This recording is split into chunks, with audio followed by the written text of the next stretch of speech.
हर शादी एक नए रिश्ते की शुरुआत होती है। हर रिश्ते में मिठास भी होती है, कड़वाहट भी। लेकिन अगर एक रिश्ता जादू से जुड़ जाए तो? आज की कहानी है कविता की। एक नई बहू, एक सख्त सास और वो चूड़ियां जिनके रंग से घर का सच सामने आने वाला था। ये कहानी सिर्फ एक घर की नहीं, बल्कि रिश्तों की उलझनों, झूठ के साए और सच्चाई की चमक की है। एक ऐसी यात्रा जहां एक बहू न सिर्फ अपने घर को, बल्कि सदियों पुराने एक रहस्य को भी सुलझाएगी। गांव के छोटे से घर में खुशियों का माहौल था। कविता की विदाई का समय आ गया था। उसके माता पिता की आंखें नम थीं, पर दिल में बेटी के सुख की कामना। कविता लाल जोड़े में सजी अपनी मां की गोद में सिर रखकर अंतिम बार रो रही थी। तभी उसकी सास सरला देवी वहां आई।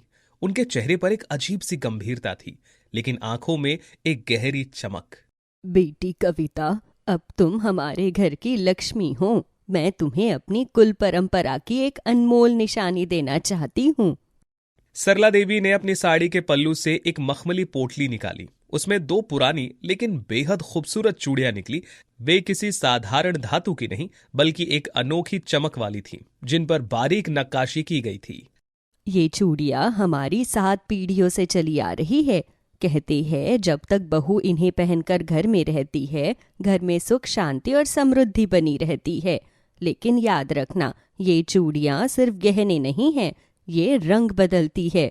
अगर घर में झूठ बोला जाएगा या कलह होगी तो ये अपनी चमक खोकर काली पड़ जाएंगी, मानो उन पर कोई दाग लग गया हो। और अगर घर में प्यार, सच्चाई और ईमानदारी रहेगी तो ये सोने जैसे चमकेगी, जैसे सूरज की किरणें इनमें समा गई हो। ये घर का दर्पण है कविता, ये तुम्हें घर का हर सच दिखाएंगी।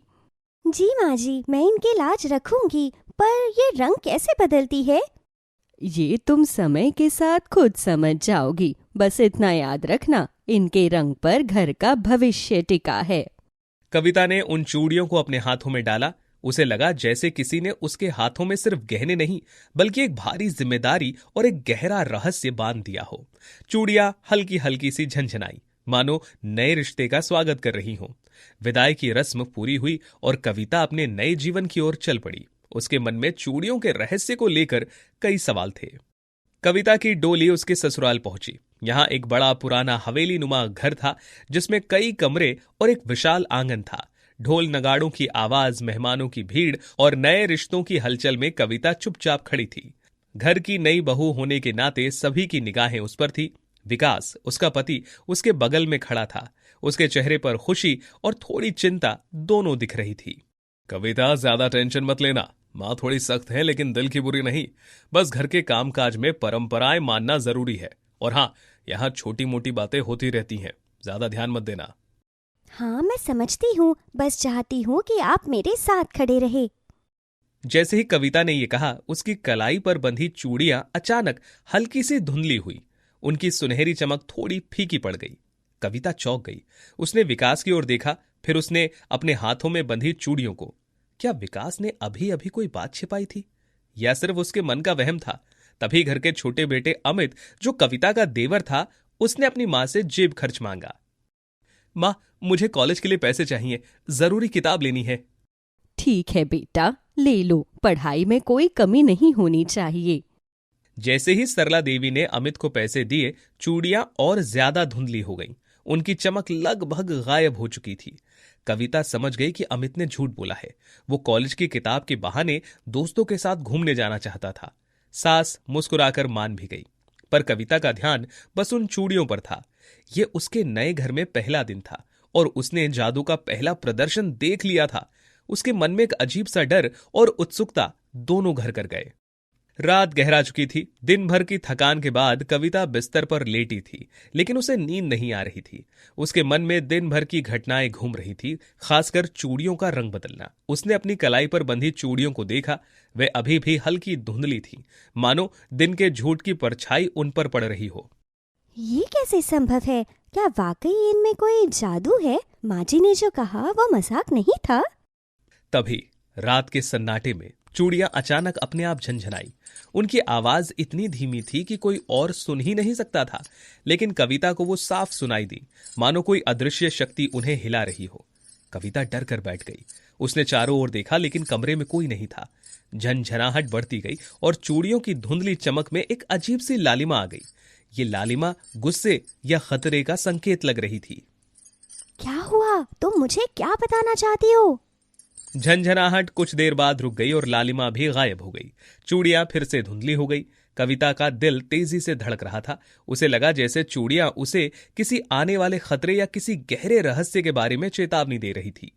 वो रात बेचैनी में गुजरी। चूड़ियां उसके लिए सिर्फ गहने नहीं बल्कि एक रहस्य बन चुके थे जो उसके नए जीवन में एक अनकही कहानी बुन रहे थे। दिन बीतने लगे। कविता घर में कामकाज में मन लगाती रही, कोशिश करती कि सब कुछ माँ जी की पसंद के अनुसार हो। लेकिन सास सरला देवी की पैनी नजर हमेशा उसके काम पर रहती। उन्हें हर बात में कमी निकालना पसंद था, खासकर जब बात परंपराओं की आती। कविता ने अपनी तरफ से पूरी कोशिश की लेकिन सरला देवी को खुश करना बड़ा मुश्किल था। एक दिन कविता ने सबके लिए नाश्ते में गर्मा गर्म दाल चावल बनाए। उसने अपनी पूरी मेहनत और प्यार से खाना बनाया। जब सब खाने बैठे तो सरला देवी ने पहला निवाला लेते ही अपना मुंह बिगाड़ लिया। बहू, ये क्या बनाया है तुमने? दाल में नमक कम है। घर चलाना खेल नहीं होता। औरत की पहचान उसके गुणों से होती है, ना कि सुंदरता या नए नए तौर तरीकों से। तुम्हें तो दाल में नमक डालना भी नहीं आता। कविता का चेहरा उतर गया। उसने पूरी कोशिश की थी लेकिन माँ जी को फिर भी कमी दिख गई। उसकी आंखों में आंसू आ गए पर उसने खुद को संभाल लिया। माँ जी, मैं पूरी कोशिश कर रही हूँ कि घर को संभाल सकूँ। अगर मुझसे कोई गलती हो तो सिखाइए, ताने मत दीजिए। मैं सीखने को तैयार हूँ। कविता का इतना कहना ही था कि उसकी कलाई पर बंधी चूड़ियां तुरंत काली पड़ गई। उनकी सुनहरी चमक पूरी तरह से गायब हो चुकी थी। वे कोयले जैसी दिखने लगी थी। घर का माहौल भारी हो गया। सरला देवी ने चूड़ियों को देखा, फिर कविता के चेहरे को। उन्हें एक पल के लिए अजीब लगा लेकिन उन्होंने अपनी बात नहीं बदली। दोनों चुप हो गईं और उनके मन में गांठें पड़ गईं।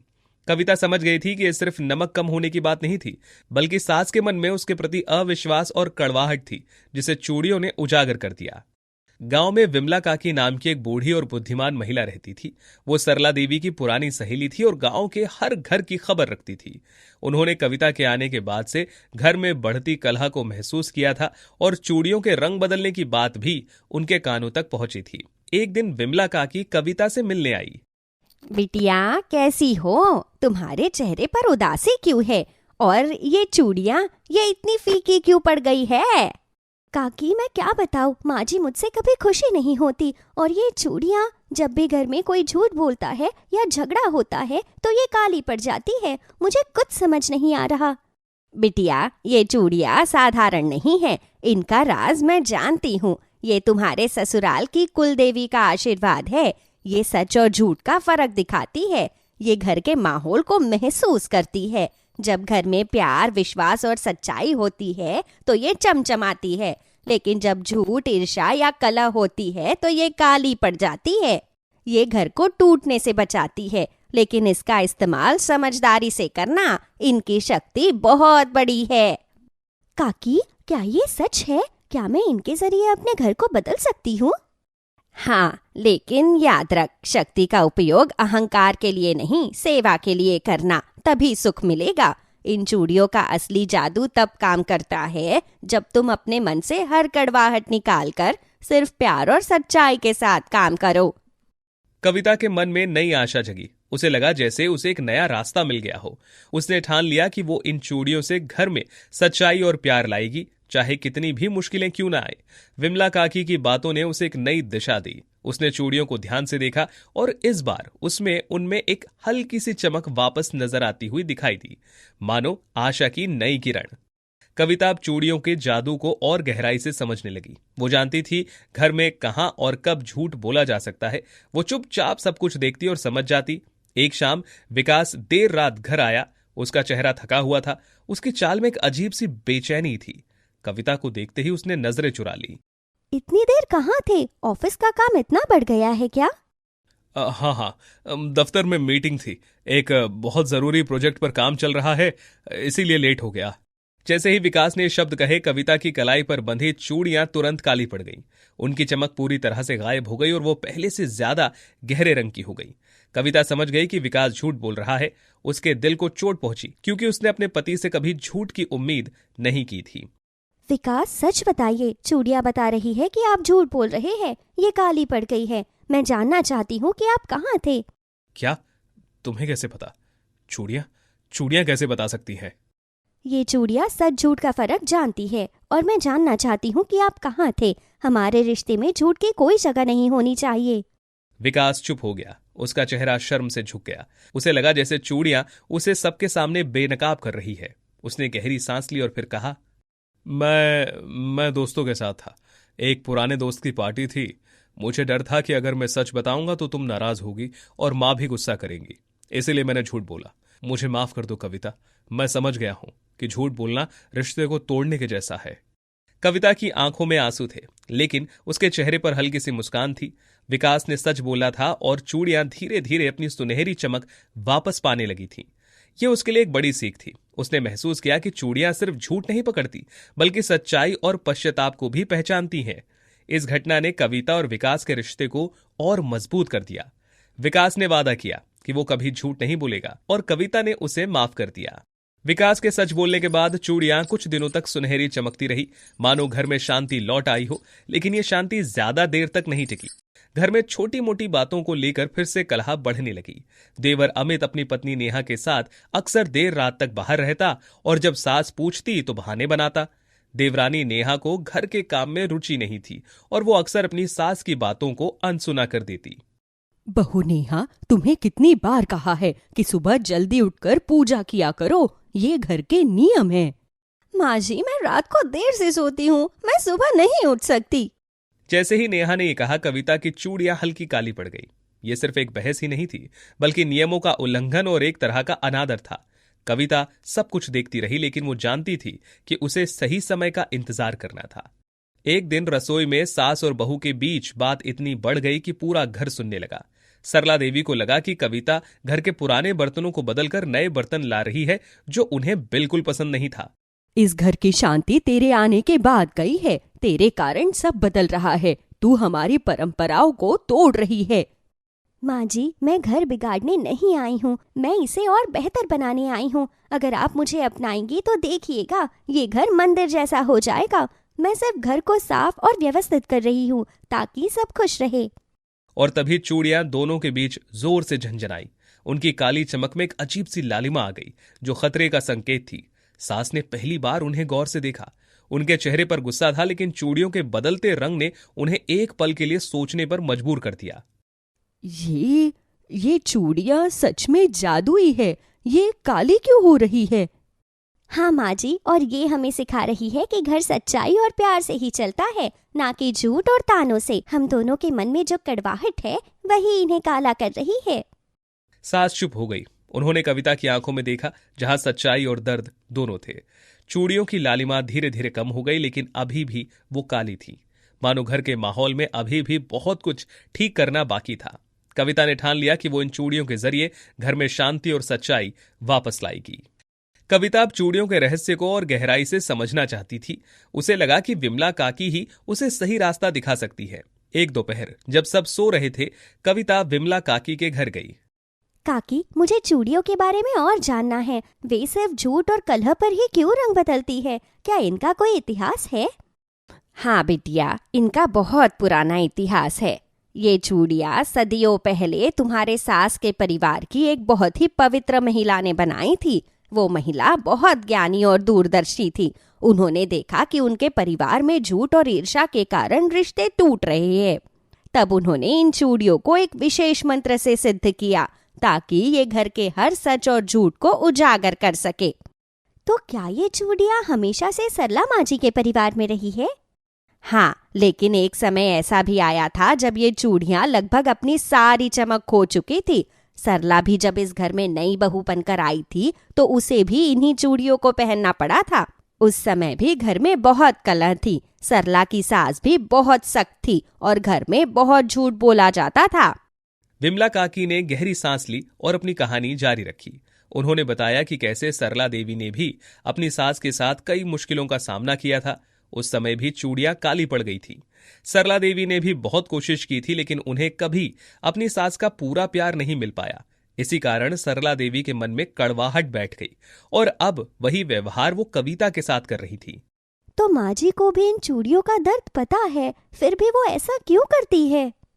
बिटिया, कभी कभी इंसान अपने अतीत के दर्द से बाहर नहीं निकल पाता। सरला को लगता है कि अगर वो सख्त नहीं होगी तो उसे भी वही सब सहना पड़ेगा जो उसने सहा था, लेकिन उसे ये नहीं पता कि तुम अलग हो और तुम अपने प्यार और सच्चाई से इस घर को बदल सकती हो। इन चूड़ियों का असली मकसद घर को तोड़ना नहीं, बल्कि उसे जोड़ना है। कविता को अब सरला देवी की सख्ती का कारण समझ आया। उसे अपनी सास पर गुस्सा नहीं बल्कि दया आ रही थी। उसने ठान लिया कि वो अपनी सास के अतीत के दर्द को दूर करेगी और चूड़ियों के असली जादू को घर में वापस लाएगी। उसी रात सरला देवी को एक अजीब सा सपना आया। सपने में वही विमला काकी आई, लेकिन इस बार वो जवान थी, युवा, ठीक वैसे ही जैसे वो सरला की शादी के समय दिखती थी। विमला काकी के हाथ में वही जादुई चूड़ियां थी जो चमक रही थी। सरला, ये चूड़ियां तुम्हारे परिवार की परीक्षा लेने आई है। बहू तुम्हारा दर्पण है। अगर तू उसे अपनाएगी तो घर सुखी होगा, अगर नहीं तो ये चूड़ियां हमेशा के लिए काली रहेंगी। याद रख, जब तू इस घर में आई थी तब तुम्हारी सास ने तुम्हें कितना सताया था। क्या तुम वही दर्द अपनी बहू को देना चाहती हो? तुमने उस दर्द को सहा सरला, अब तुम्हारे पास मौका है उस चक्र को तोड़ने का। कविता तुम्हारी बहू नहीं, तुम्हारी बेटी है। उसे प्यार दो, विश्वास दो। ये चूड़ियां तुम्हें रास्ता दिखा रही है। सरला देवी नींद से जागी। वो डरी हुई थी। उन्हें अपने अतीत का हर पल याद आ रहा था। उनके दिल में पहली बार बहू कविता के लिए गुस्सा नहीं बल्कि गहरा स्नेह और पश्चाताप था। उन्हें एहसास हुआ कि वो अनजाने में वही गलती दोहरा रही थी जो उनकी सास ने उनके साथ की थी। चूड़ियों का रहस्य अब उनके लिए सिर्फ जादू नहीं बल्कि एक कड़वा सच था। सुबह हुई। सरला देवी ने गहरी सांस ली और अपने मन में एक बड़ा फैसला लिया। उन्होंने कविता को अपने पास बुलाया। कविता डरते डरते उनके पास गई, क्योंकि उसे लगा कि माँ जी फिर किसी बात पर गुस्सा करने वाली हैं।